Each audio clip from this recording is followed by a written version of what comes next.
Hello la team, salut, j'espère que vous portez bien, j'espère que vous allez hyper bien. Donc ce matin, nous aurons une petite thématique. La thématique, c'est le marketing d'influence. C'est quoi le marketing d'influence? Est-ce que c'est rentable? Est-ce que c'est bien pratiqué en Afrique? Ou est-ce qu'on l'utilise même en Afrique chez nous aujourd'hui?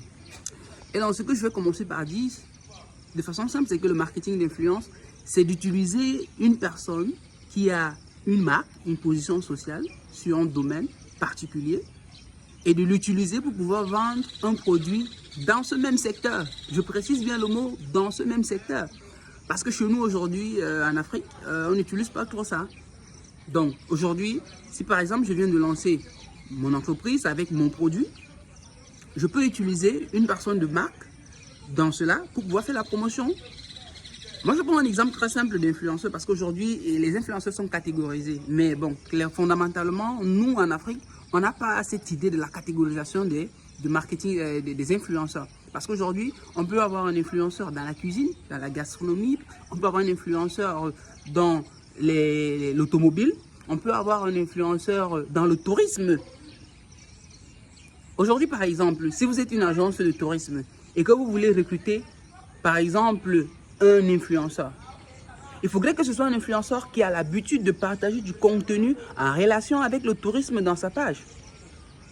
Et oui, si vous voulez vendre, par exemple, une nouvelle marque de voiture, alors là, il faut regarder un influenceur qui fait dans l'automobile, qui dans tous les jours nous parle de ses contenus concernant l'automobile. Mais chez nous aujourd'hui, ce n'est pas très vu comme ça. Mais parce que lorsque tu fais une campagne de marketing d'influence, il faudrait rentabiliser. Parce que si tu ne rentabilises pas sur ta campagne, c'est comme si à un moment tu n'as rien fait. Pourtant, ta campagne doit rentabiliser. Si par exemple tu signes un contrat par exemple à 1 million avec un influenceur, il faudrait que réellement que tu puisses utiliser cet influenceur-là pour pouvoir produire au moins même 5 millions. Pour savoir que, ok, là j'ai fait une marge de 4 millions, c'est mon bénéfice parce que j'ai utilisé tel influenceur pour pouvoir rentabiliser. Mais maintenant, tout le monde n'utilise pas tous les influenceurs. Il faudrait être très sélectif. C'est pour ça que parfois ça ne marche pas.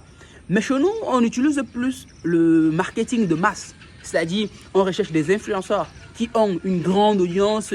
Il a 1 million d'abonnés, il a 700 000 abonnés, il a 800 000 abonnés. Non. C'est pas parce qu'il a 800 000 abonnés qu'il est bon pour ta stratégie marketing d'influence. Non. Il faudrait qu'il soit dans ton audience. En fait, il faudrait que ton audience que tu cherches là soit aussi son audience. Tu vois? Et oui. C'est comme si tu peux proposer des produits, par exemple, que les terriens utilisent, tu peux proposer ça à Mars. Mais tu ne vas pas voir des aliens qui vont te payer ce produit. C'est impossible. C'est-à-dire que tu envoies ton produit chez les aveugles et ils ne vont pas payer. Faites garde à vraiment travailler sur le marketing d'influence. Et donc, du coup, si tu m'as découvert par cette vidéo, n'oublie pas de t'abonner parce qu'on partage énormément de contenus comme celui-ci qui vont t'aider à te développer dans tes stratégies marketing et à devoir impacter par ton business. À la prochaine. Avec cette économie numérique, pourquoi pas nous? Il faudrait juste qu'on se lance.